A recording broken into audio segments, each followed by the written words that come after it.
My son banned me from his wedding and sent an $80,000 bill, expecting gratitude, while I stood outside the plans. The paper felt cold in my hands as I saw the totals and his note. Kevin and his fiancée Vanessa praised donors online, barred me from attending, and called my request for respect petty. They told friends I owed them for years while they thanked strangers. I will not fund disrespect. I will set firm terms and act. If you stood where I stand, would you fight back?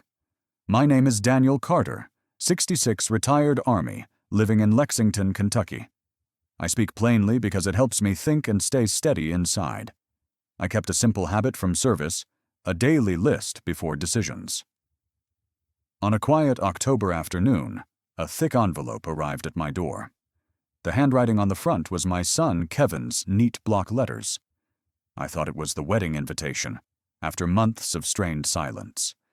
I sat at the kitchen table and opened the seal carefully myself. A stack of itemized bills slipped out and spread across the table. The total was $80,000, including a honeymoon in Hawaii, too. At the bottom, a note read, very clear and without apology there. Dad, be grateful I let you contribute. This covers your share now. Send the check soon. Vanessa and I are counting on it together. I held the paper flat and read each line more than once. $50,000 for a mansion rental, $20,000 for catering and imported wine, $10,000 for a Maui suite with private access to the beach. There was no invitation, only bills after he banned me from attending. I placed the bills aside and touched the framed photo near me. Kevin was 8 there, missing a tooth, holding my hand after baseball. I asked out loud, very quiet, what happened to that boy then? I remembered Elena's laugh during those games, steady and kind toward everyone. Cancer took her in 2015, after months of treatment and financial strain. I worked overtime and took a second mortgage to cover medical bills. Kevin called me after the funeral and said I should have done more. His words stayed in my chest for years and shaped our distance. Last Christmas, I carried tamales to his apartment and met a wall. He glanced at Vanessa, then said, "We are vegan now. Please go." I packed the food and drove home without raising my voice once. Today, I read his invoice and felt the same quiet rejection again. I am not an ATM, and I am not invisible to myself. I folded the note and checked my list, first step before action. Military routine still helps me think when I begin to feel overwhelmed. I wrote a first rule, no money without respect and direct conversation. I added a second, no payment while I am banned from attendance. I added a third, keep records of all calls, texts, and bills. I set the pocket watch on the table and took a breath. The kitchen was quiet, except for the refrigerator motor running in intervals. I opened my old laptop and entered my email and social passwords. Kevin had me blocked on most accounts, but Vanessa posted without filters. Her page showed the venue, the date, and several vendor names openly. She wrote about the Ashford estate and called it their favorite location. She listed a Maui resort and an overwater suite paid by family. People in the comments praised the plans and asked about registry details. One line was very clear. Vanessa joked Daddy would pay everything again. I leaned back and pressed my palms flat to stop the shaking. I read the invoice again and saw his words as plain control. I remembered the night he blamed me for Elena's treatment options then. He raised his voice and said I should have earned more money. I told him that I sold the car to cover bills then. He walked out and did not return my calls for months afterward. I checked the clock and made tea because I needed a pause. The steam rose and I reviewed my rules again before any response. I do not fund events that exclude me and disrespect my name. I will not reward insults with checks and polite smiles on cue. I will speak directly to Kevin, not through invoices or assistants again. I took out a notebook and wrote Mark Brennan's name and number. He ran the event planning, based on a mutual contact's online comments. I wrote a simple script for my call to prevent detours later. Start with respect, then state the facts, then state clear conditions calmly.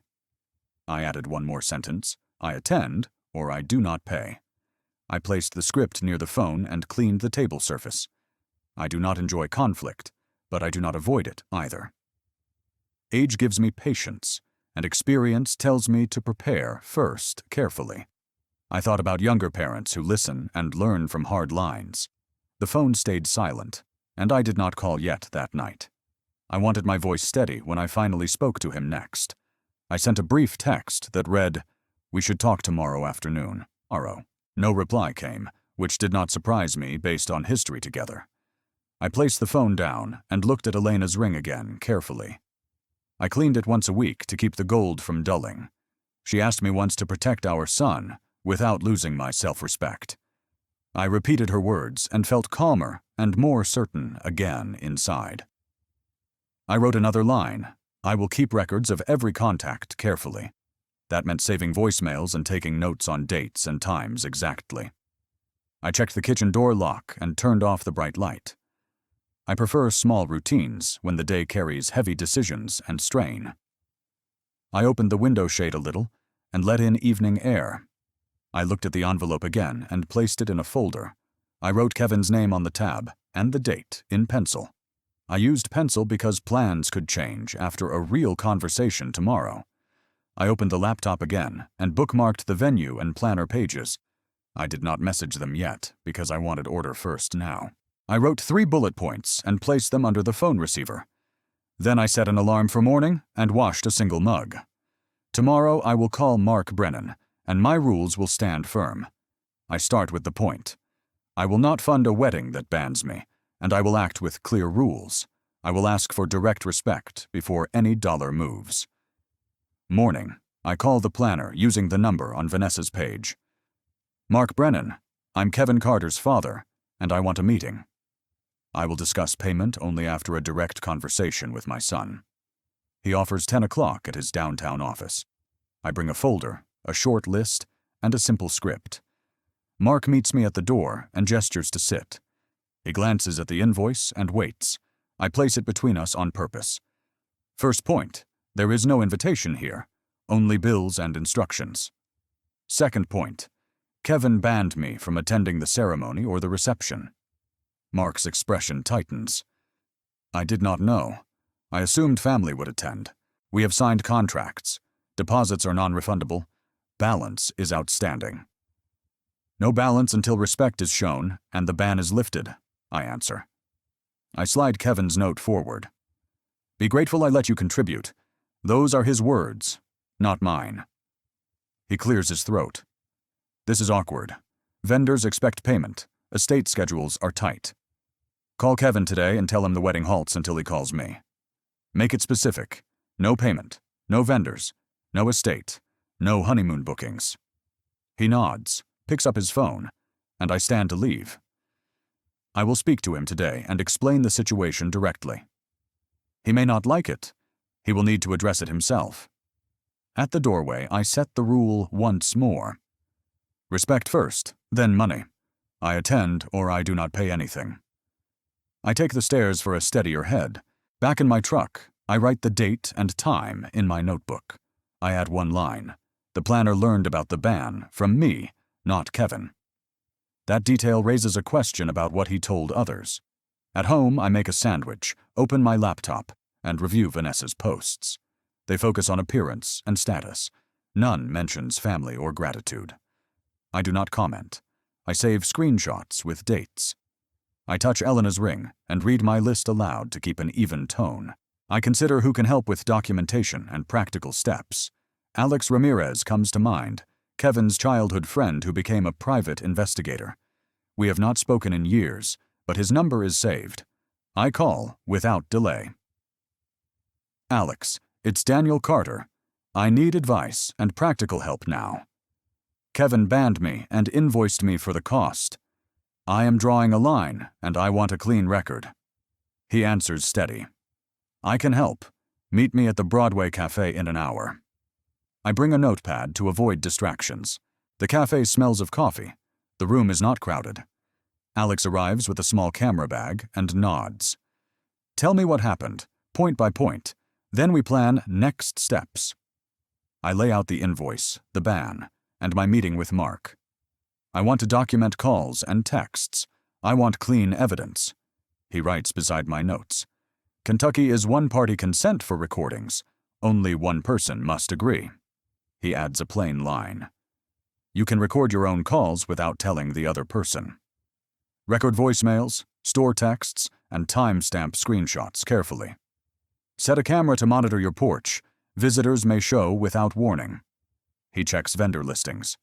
Mark runs tight events, pause the funds, and pressure surfaces. Vendors will ask questions. Rumors will spread. You stay calm and steady. I tap my pocket watch and nod. I will respond with clear boundaries and dates. No shouting, no threats. Only facts and conditions. He slides a small recorder across the table. One button to start. Store files by date in a simple folder.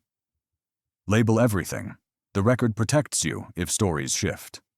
He raises his camera and checks settings. I can document the estate from public areas and track vendor movement. I will not interfere. I will only observe public behavior. We agree on signals and times. Text me if Mark calls. I will monitor quietly. Forward messages from Kevin or Vanessa. I will archive them. We shake hands and set 8 o'clock for follow-up. At home, I clear the entry table for organized access. Recorder, charger, and a new notepad sit by the landline. I install a call recording app that saves files by number and date. I mount a porch camera and confirm the frame on my phone. The timestamp appears in the lower corner. I read my rules again and hold a slow breath. Training from service helps when stress rises and judgment must stay clean. At 4, the phone rings. I press record. Mark speaks carefully. I spoke with Kevin. He was surprised and angry about the condition. I repeated your words. No payment while banned. He called it unfair. I told him contracts can proceed after the balance, but vendors may walk. I pause 2 seconds to avoid emotion. Thank you. Direct all payment questions to me. Tell Kevin I am available this evening for a direct conversation. The recorder saves the file. I write the time and 2 phrases. He called it unfair. Vendors may walk. I text Alex a short update with the file name. An unknown number goes to voicemail. I record it. Dad, there is a misunderstanding. Mark is confused. Call me right now. Your delay is causing issues. We need to align and move forward. A second voicemail arrives from Vanessa. Stephen, vendors are threatening to cancel. This is petty and embarrassing. Send the money now. We have guests, deadlines, and reputations involved. I note petty and pull my list closer. I text Kevin. I am ready to talk after 6. No reply. I test the porch camera's motion alerts. The phone pings when my arm enters the frame. I review cafe notes and the recording rule. The law is clear. I can document these calls for accuracy. At 6:30, Mark calls again. Vendors asked when the balance arrives. I told them pending. Kevin insists you contributed before. He expects consistency with family support now. I answer evenly. I contributed when included. I do not fund events that exclude me. Please inform vendors the discussion continues. I am not their contact. He mentions a florist asking about partial refunds and inventory returns. I write partial refunds and add a plain note. Vendors may return some money, but still charge a cancellation fee. I text Alex the details. He replies he will monitor chatter. I avoid social media. It inflames people and scrambles judgment. I wash a mug and let time pass. The phone vibrates across the table. Kevin calls, hangs up, then calls again. The voicemail lands with a tighter tone. Pick up right now. Everything is falling apart. You owe me this. After Mom, after years, do this one decent thing. I save the file and copy the words neutrally. I think of Elena's last clear day and her request for dignity and boundaries. I hold the line and wait for a calmer call. At 7, Alex arrives with a small case and a focused look. The porch light is on. The hallway lamp is off for a clean frame. He speaks low and moves efficiently. Let's place one camera at the entry and test audio in the hall. Let's practice responses for blame, urgency, and guilt trips. We rehearse 3 scripts. If they blame, answer with one fact and a rule.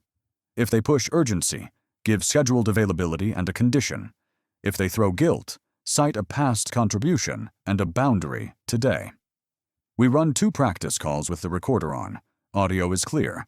We set a morning check-in and he leaves. Another vendor number appears. I let it go to voicemail and record it. This is Elite Events. We need confirmation on deposits by tomorrow afternoon. Without confirmation, we pause preparation and assess cancellation charges under the contract. I underline tomorrow afternoon to mark the deadline. Deadlines focus action. They do not replace my conditions for respect. I text Mark confirming I received the message. He replies he will coordinate and keep vendors from contacting me. That helps. It reduces cross-pressure during decisions. At 8:30, a neighbor calls and lowers his voice. I heard chatter at the club about the wedding struggling with payments. Did something change on your end? People are asking pointed questions. I answer with one line. I asked for respect first. Payments come after a real conversation. He wishes me a steady evening. I file the note under vendor pressure.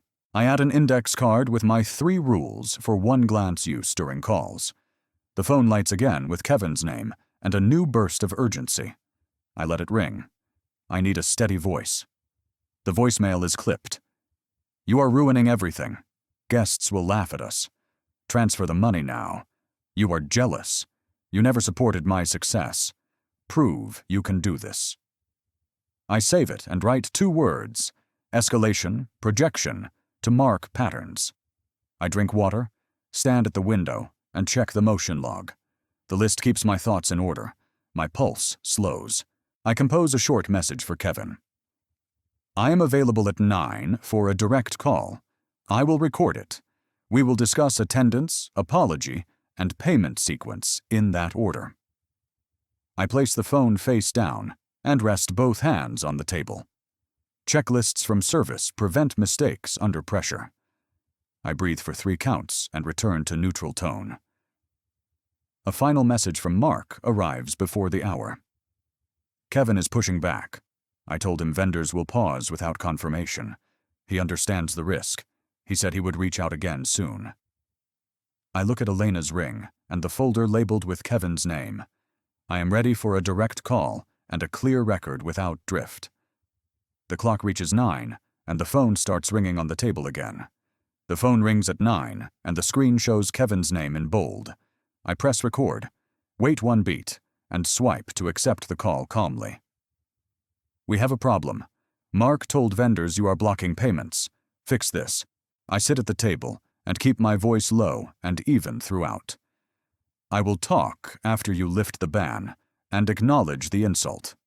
You are turning a private matter into a public mess for no reason. The ban is still in place. You made your point. Now send funds. I keep the focus on my 3 steps and avoid side lanes during pressure. Attendance first, apology second. Then we discuss money in a clear order. He breathes hard into the phone and adds a short jab about my duty. You owe this. You held us back after Mom. You can fix this. I do not argue history because it solves nothing and only burns more time. I am available to meet today. Bring Vanessa. We can speak plainly. The line goes silent for 5 seconds and then ends without farewell at all. I save the file and write a short summary with time and key phrases. At 10, Alex texts a photo from a public corner at the estate gate. The image shows a catering truck idling with doors closed and workers waiting. He adds a caption and a short report about vendor calls and timing. Florist pulled half the arrangements. Planner on phone outside. Staff uncertain now. I reply with a short thank you and confirm I am at the table. I place Elena's ring on the folder and steady my breathing for consistency. At 10:30, the estate coordinator calls and speaks in measured terms without blame. We need confirmation on payment or a clear cancellation. Guests begin arriving soon. I read my line from the card because I do not want drift today. Attendance and apology first. I am ready to resolve this in 30 minutes. The coordinator pauses, then says she will inform the planner and keep vendors updated. I log the call time and write the action point in the notebook margin. At 11, a voicemail arrives from a blocked number and plays through immediately.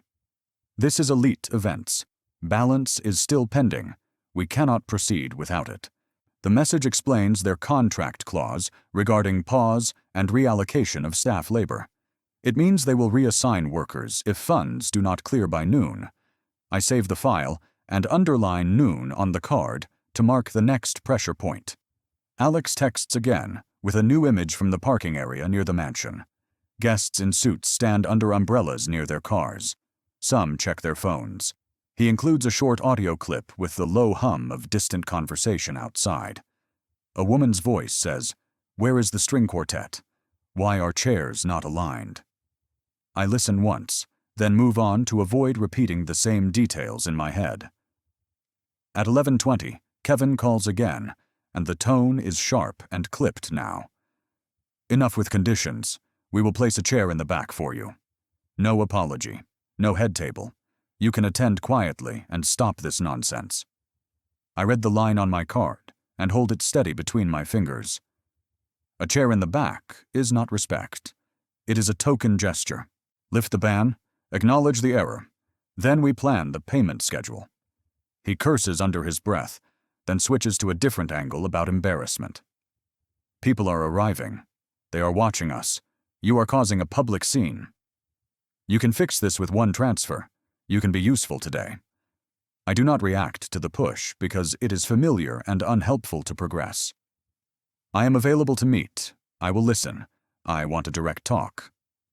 The line ends again without goodbye, and the recording saves to the folder automatically.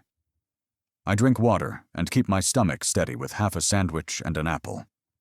At noon, Mark calls with wind in his phone and clear strain in his breath. "Vendors need payment. The estate wants assurance. We have 15 minutes left." Kevin insists you will pay. He will proceed without the apology requirement. I keep my answer in the present and avoid any story about the past here. No apology. No attendance. No payment. That is my position with no change. He exhales and says he understands, then adds a quick note about optics. "People will assume many things. I will not mention our conversation to anyone. I will handle vendors and stay professional. I know where responsibility sits." I write his exact words and circle the phrase about responsibility from my records. At 12:15, Alex sends a photo of the ballroom through a distant doorway. The image shows half the chairs stacked against walls and linens in bags. He adds a second text about the quartet never checking in at the entrance. He writes that the estate staff is polite, but is moving slowly now. I avoid social media and stay on my plan to prevent emotional detours and loops.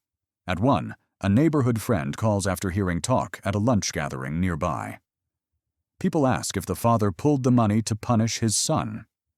I choose a measured sentence that shows facts without extra details or heat. I asked for respect. I set a condition. It is reasonable and clear. He agrees and ends the call with a wish for a calm afternoon for me. At 1:30, Vanessa leaves a voicemail with a tone that mixes control and urgency. "Stephen, this delay is childish. We have guests. Your stubbornness hurts the family. Transfer the funds now.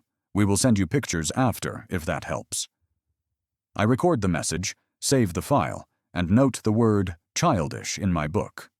I text Kevin again and offer a time to meet at my house by 3. 3 o'clock works for me. We can speak calmly and set a plan. No reply comes for 30 minutes, so I wipe the counter and sort documents. At 2, Alex sends a short clip with 2 guests speaking near the main entrance. One voice says, "I heard the father is difficult. Maybe this is a power play." Another answers, "I heard the couple banned him. Maybe this is a boundary." I file the clip and note the 2 versions because stories spread fast during tension. At 2:30, the coordinator leaves a brief message about weather and parking conditions outside. She reminds me of the window for vendor decisions and the hour constraints. She uses the term window to mean a limited period before schedules collapse today. I write that term and place a star beside it for later clarity and review. At 3, The doorbell rings, and the porch camera sends a motion alert to my phone. I check the screen and see Kevin and Vanessa under coats with wet shoulders. Water drips from the coats and leaves small marks on the entry mat. I open the door and step back to allow them into the hallway space. Kevin scans the room and moves toward the table without waiting for an invitation. Vanessa keeps her coat on and stares at the folder with my notes. We came in person to stop this before vendors walk away completely.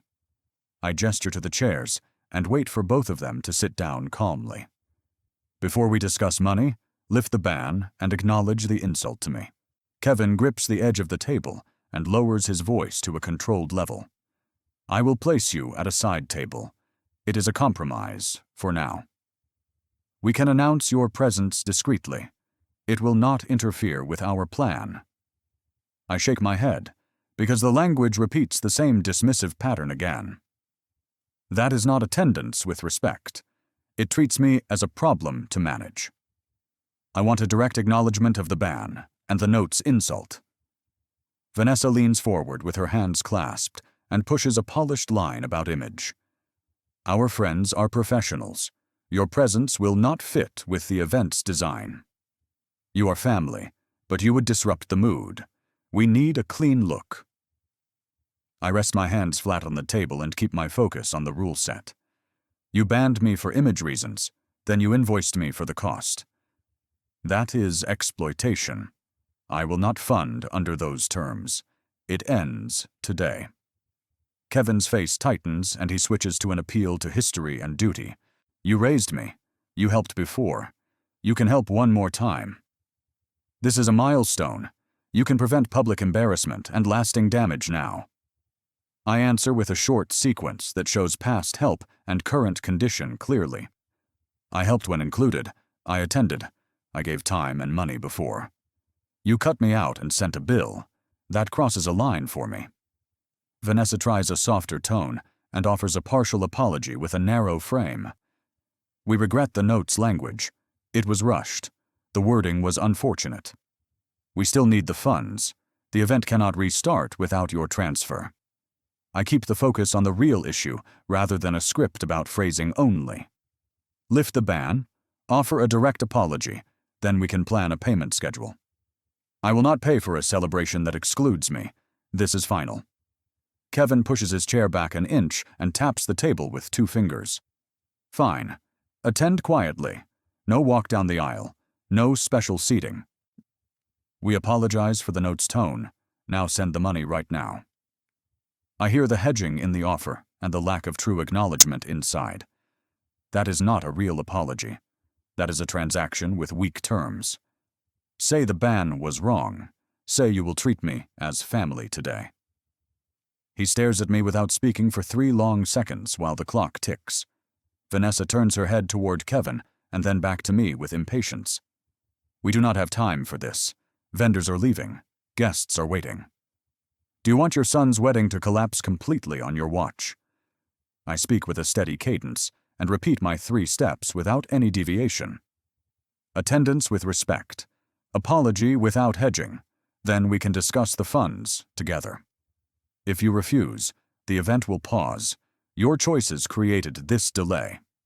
Kevin stands up and rubs his forehead, then faces me with a tight jaw. You are jealous. You cannot handle my success. You want control over me. You waited for a public moment to punish me in front of everyone. I do not accept that frame.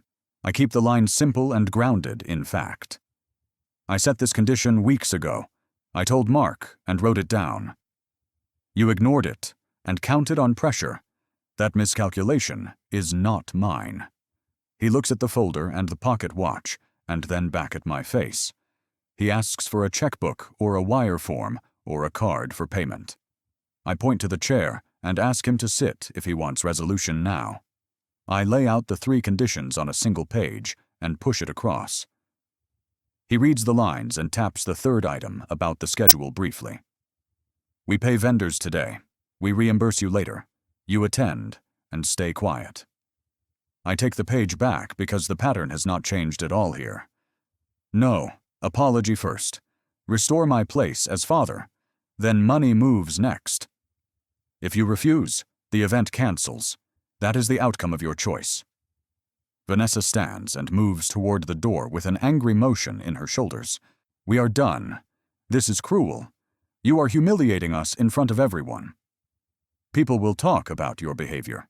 This will follow you around our community. I let the words pass and keep the door closed while we remain in place. I am not afraid of talk. I am concerned with respect and clear terms. The door is open for apology and restoration. It is closed for demands. Kevin looks toward the porch and then lowers his voice again by a notch. What if I say sorry for the note? Will that satisfy you enough? We will keep the seating minimal. You can attend. We will call it done. I keep my eyes on his and ask for a direct and complete acknowledgement. Say the ban was wrong. Say I am not a problem to hide. Say I am your father. Treat me as family at your wedding. He stares at the floor and takes a slow breath and avoids my eyes. He then says a sentence that admits image control as the main driver. We wanted a certain guest list. Your lifestyle would not match our crowd. We kept you out to avoid awkward questions. It was a calculated choice. The words land with a hard weight because they are clear and are final. I take in the sentence and give my final position without dramatic language at all. Then the answer is no. I will not pay a single dollar. I will not attend under those terms. I will not accept that treatment. Vanessa opens the door and steps onto the porch and pulls her coat tight. She looks back and uses one last push with cost and threat as a lever. You will regret this. We will remember this. People will take our side. Kevin stands in the doorway with his hair wet and his jaw set toward anger. He says one last line that mixes regret and demand and old resentment again. You disappointed me before. You are doing it again. You are repeating it. I keep my voice even and give one final sentence for the record and for them. I love you. I will not fund disrespect. The door is open for change. Saba, I close the door and lock it softly, and leave them on the porch outside. The porch camera records them walking to the car and leaving the driveway. I save the clip and mark it with a short description and the timestamp. I return to the table and sit with my hands on the flat surface. The house is quiet, and my breathing is steady, but my chest feels heavy. I send Alex a short text with the decision and a request for updates. He responds with a photo of guests leaving the estate and walking to cars. He writes that vendors are packing up boxes and moving equipment out to trucks. He adds that Mark is speaking to staff and appears to be coordinating the shutdown. I thank him and power off the screen to prevent extra stimulation and distraction. At 4, voicemails from Kevin arrive in a stack, and I record each one. Please fix this. People are laughing. You can stop this with one transfer. Think about what this means for me at work. Save my reputation. I save the files without comment and write 2 words in the notebook margin line. Consequences accumulate. At 5, Mark calls with a steady voice and a professional closure to the day. Vendors have left. The estate is closing the hall. Guests are going home. I'm sorry. I hope your family finds a better way after today. I thank him for professionalism and confirm that communication will remain between us if needed. He agrees and ends the call after a final sentence about next steps tomorrow. At 6, a neighbor texts that he saw the couple drive past with tense faces. He asks if I am all right and if I need anything from the store. I reply with a thank you and confirm that I am fine and have supplies. I then sit with the folder and review the day's record for completeness again. I label the files and store the images and audio in a duplicate backup too. I eat a simple dinner from leftovers and drink water and avoid any alcohol. At 7, Alex arrives with his camera and a small drive and a calm expression. He places the drive on the table and speaks with short, clear lines tonight. The coverage is complete. I have images and clips from public spaces only. Guests left early. Staff packed up. The estate closed the doors on schedule. He opens his notebook and reads a short list of observed behavior and statements. He notes that several guests asked direct questions about planning and payments during departure. He notes no physical conflict and no property damage, only normal shutdown procedures. I thank him for his work and ask him to keep the material secure. He nods and says he will store it with timestamps and clear labels. He asks a single question to mark the end of the operational phase. Do you want me to continue monitoring over the next 48 hours? I answer yes for a brief period, then we will reassess and stand down. He leaves and I secure the door and place the drive in the drawer. At 8, I sit with a note card and write one line for my own clarity. I write, I kept my rule. I did not let pressure replace respect. I then write a second line. I am open to reconciliation with conditions and direct sincerity. I place the card under the folder and put the folder back on the shelf. The phone buzzes again with a final voicemail that sounds worn and unsteady. I am sorry for some things. This is a disaster. Call me tomorrow. I save the file and stop there because I am not ready for more tonight. I wash the plate and cup and wipe the table and turn off the overhead light. I sit in a chair by the doorway and listen to the quiet in the house. I think about what victory means when it comes with distance and with grief. I ask a plain question inside my head and leave it unanswered for now. What will this cost me next, and what choice will my son make? Morning shows the consequences in simple ways I can count and document. I open the folder and review last night's recordings and notes carefully. Alex texts early with a summary and a link to images. He reports vendors left, staff clocked out, and guests returned home early. Mark leaves a voicemail about a debrief and next administrative steps tomorrow.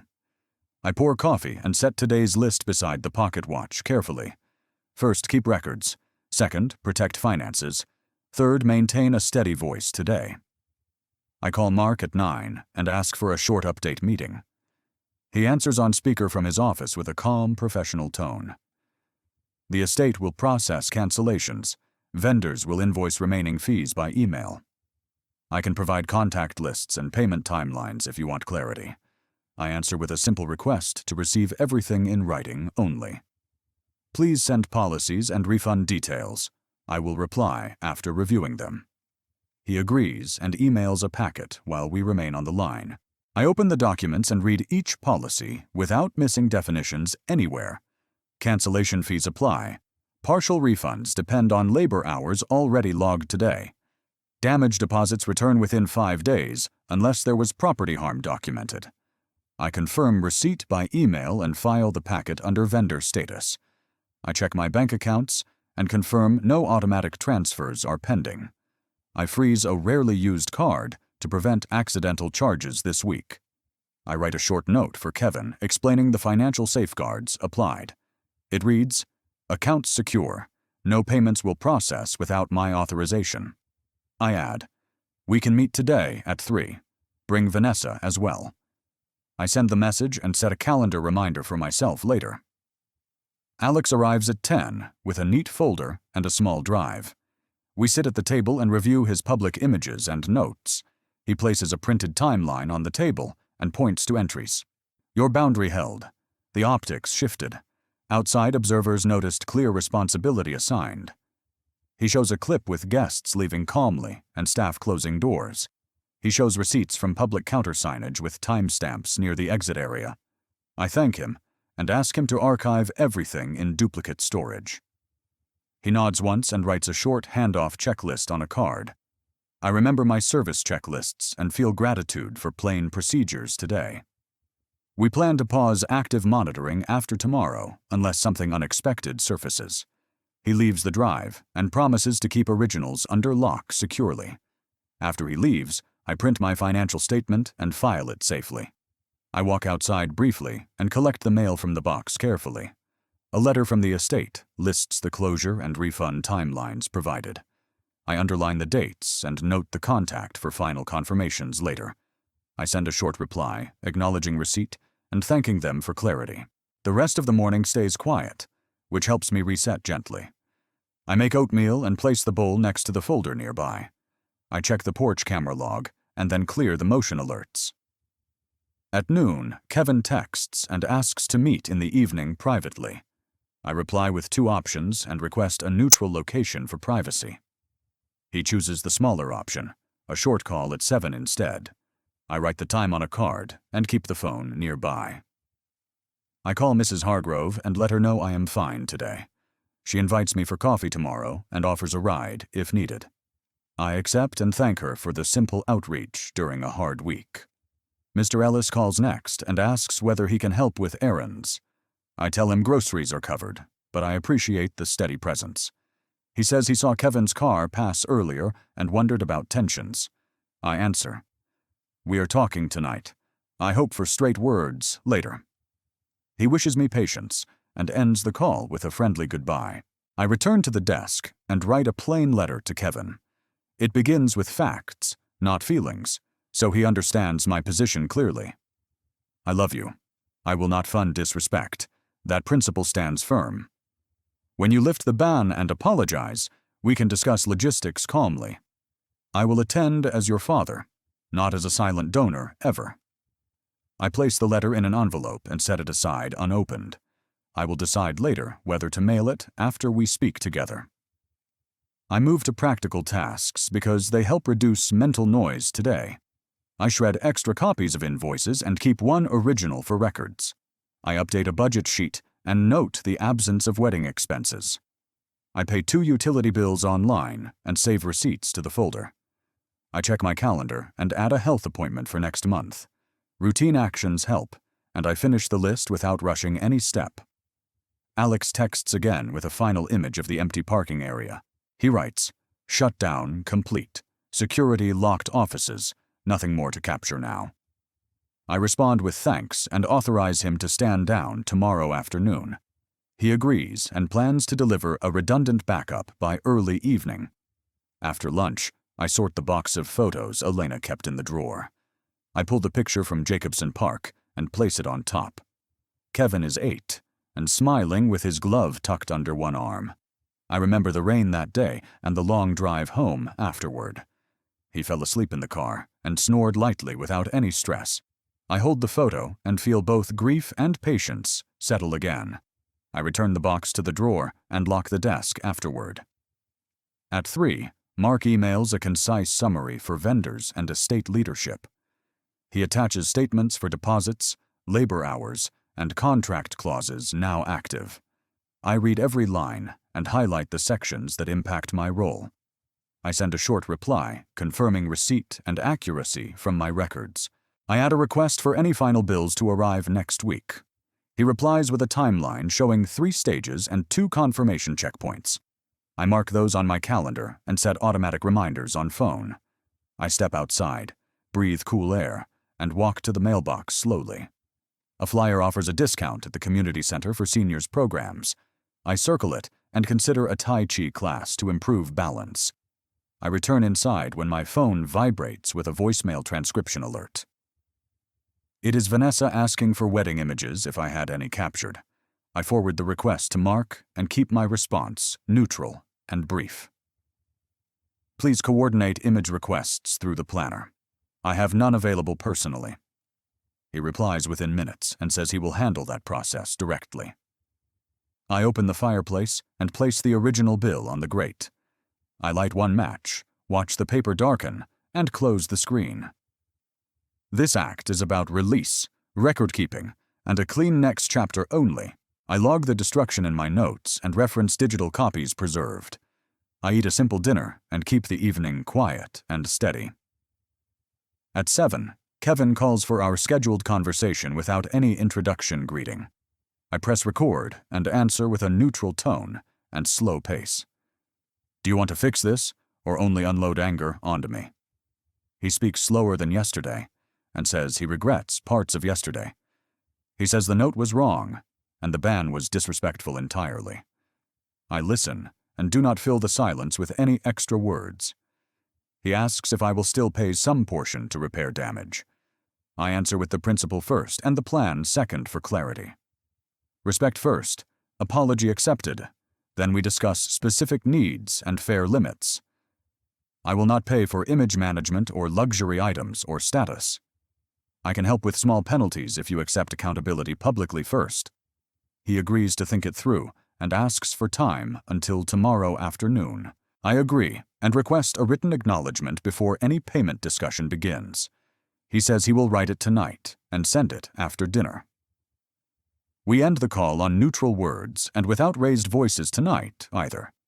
I save the recording and mark the file with the timestamp. I sit for a minute and feel pressure ease in measured steps. I walk to the sink and wash a plate and fork slowly.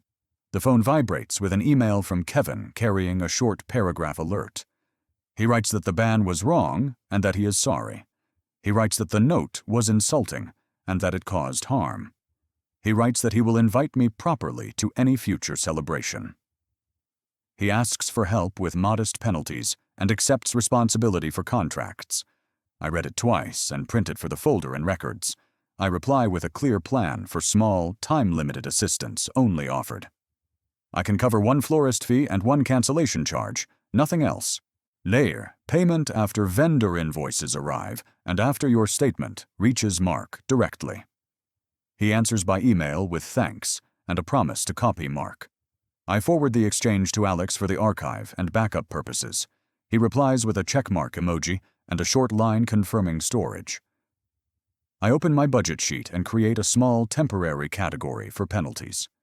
I set a maximum and write the exact figure on the line. I leave a margin note stating it ends in 10 days automatically. I text Mrs. Hargrove that tomorrow's coffee still works for me nicely. She replies with a smile emoji and a time and place confirmed. I look at Elena's ring and feel steady, not triumphant or bitter. I whisper a thank you into the quiet room for her guidance. I pack a small bag of documents and a spare charger for tomorrow. I write a list for the morning using the same checklist format. This routine still helps when emotions rise and decisions need order badly. At 9, Alex stops by and hands me a second backup drive. We sit briefly and confirm the archive plan and the retention period. He mentions 2 inquiries about his work that came from yesterday's coverage. I am glad his careful approach is bringing him additional clients now. We shake hands and agree to pause operations unless something urgent appears.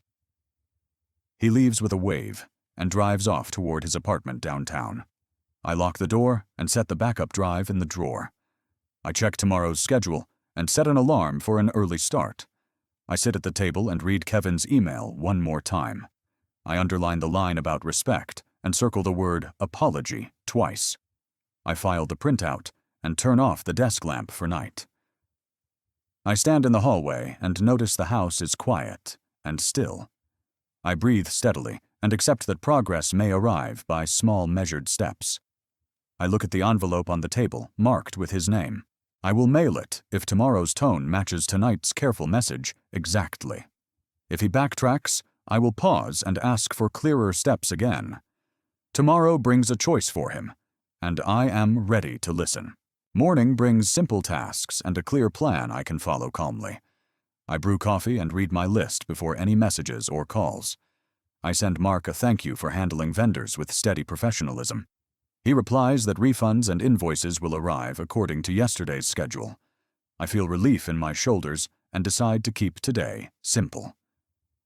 Mrs. Hargrove meets me at the cafe and brings 2 warm scones. She touches my arm and says, "You held the line with care." I answer with a nod and keep my voice measured and quiet. I give a short line, "Respect first, then help," and she nods. We finish coffee and schedule a neighborhood walk next week after breakfast. Back home, I print Kevin's email apology and file it with records. I read each sentence and underline the direct acknowledgement about the ban. I call the bank and confirm no unusual activity across all accounts. I set calendar reminders for vendor confirmations and possible penalty payments later. I eat a simple lunch and put the dishes away without delay. Alex stops by with a final backup and a short printed summary. He stands at the door and asks, "Do you need anything further?" I hand him a check with, "Send your invoice tonight," and he agrees. He thanks me and adds, "You kept calm. That changed the outcome." We shake hands and I lock the front door after he departs. I sit at the table and open a new note card for plans. I write, "Small assistance only. time limited, after public accountability is confirmed today. I add, no luxury items, no travel upgrades, no image management expenses. I place the card under the pocket watch and close my eyes. The phone buzzes with a short text from Kevin thanking me again. He writes, I will call Mark now and copy you on emails. I reply with a thumbs up emoji and a request for timing details. He answers quickly with, expect messages by 2. I am handling it. I take a short walk and feel my steps return to normal. The air is cool and the street is quiet and clean today. I meet Mr. Ellis near the mailbox and stop for a moment. He asks, are you sleeping better? Has the noise finally settled down? I answer with a plain yes and thank him for last week. He nods once with, you did the right thing today, and walks on. Back at home, I print the new email thread from Kevin and Mark. Kevin acknowledges responsibility and requests that penalties be routed through the planner. Mark outlines steps and asks for my confirmation on narrow assistance limits. I reply with one sentence and include the dollar cap and date. He responds, understood. I will send vendor invoices when processed and ready. I file the thread and close the folder with both hands flat. I open the photo box and place one picture on the table. Elena holds Kevin's shoulders and smiles at the ball field under gray clouds. I rest my finger on the corner and speak to her memory. I kept the boundary and stayed calm. Thank you for your guidance. I return the photo to the box and lock the drawer carefully. I wash one plate and one cup and clear the sink completely. The ring sits on the counter and catches the afternoon window light. I hold it in my palm and feel the smooth surface carefully. The phone vibrates. Kevin asks to meet for dinner next Wednesday evening. I reply with a neutral restaurant near my house at 6 o'clock. He confirms and adds that he wants a plain conversation without drama. I sit back and feel my breathing steady into a comfortable rhythm. I open a fresh page and write a short meeting outline tonight. Start with respect, cover penalties, discuss future contact, end with clarity only. I add one more line about counseling options if he requests support. I also note that reconciliation moves at a measured pace over time. The afternoon passes into evening with quiet tasks and short phone calls. I confirm my doctor appointment and refill a prescription for blood pressure. I sign up online for a Tai Chi class at the center. The form asks for emergency contacts, and I add Mr. Ellis today. I cook a simple dinner and turn off screens during the meal. After dishes, I read a chapter on finance for older adults today. The chapter confirms my approach to limits, documentation, and direct communication principles. I update my will to reflect boundaries about gifts and large transfers. I include a note about attendance and respect for family events going forward. I copy the document and store both sets in separate safe places. Kevin emails a sentence promising to read my assistance terms carefully today. I respond with, we will discuss details at dinner. No surprises, please. I sleep better than last week and wake before the alarm rings. The morning of our dinner arrives with light rain and a clean street. I shave, dress simply, and check my outline once before leaving home. I reach the restaurant early and choose a quiet booth near the wall. Kevin walks in on time and sits across with his hands folded. The server brings water, and we order simple meals without extra sides. I start with, thank you for the written apology. I printed it. He nods and says, I handled vendor messages and copied Mark properly. I ask a direct question. Do you understand my rule about respect? He answers, yes, you attend as my father without hidden seating changes. I add, and any help is small, capped, and tied to accountability. He says, understood. I accept the cap and the time limit agreed.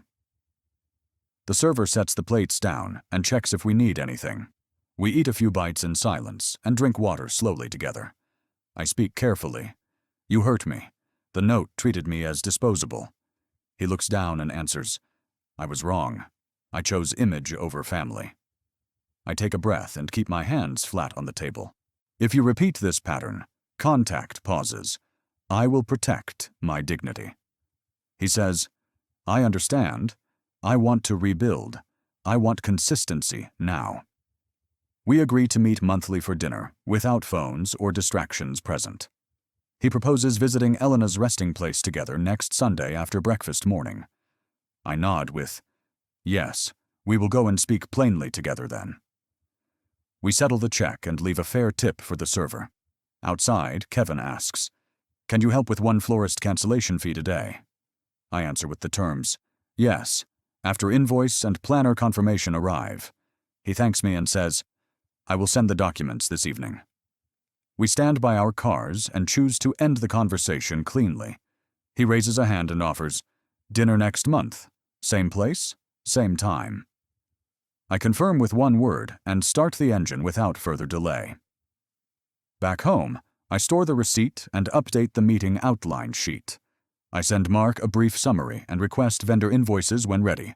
He replies that he will coordinate and copy both of us accordingly. I text Alex. We met. Cooperation improved.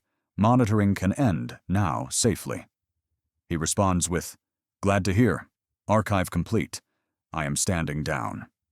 I open the window and let in fresh air for a minute. I review the assistance cap and keep the boundary clear on paper. I update a note titled Family Agreements and store it safely offline. The note lists respect, presence, accountability, and gratitude as required conditions henceforth. I rest for a short time and feel my chest unclench gently. I think about service values and how checklists prevented mistakes under pressure. Those habits still help me keep order during family conflict and repair. The next day, Kevin forwards invoices and copies Mark on the thread.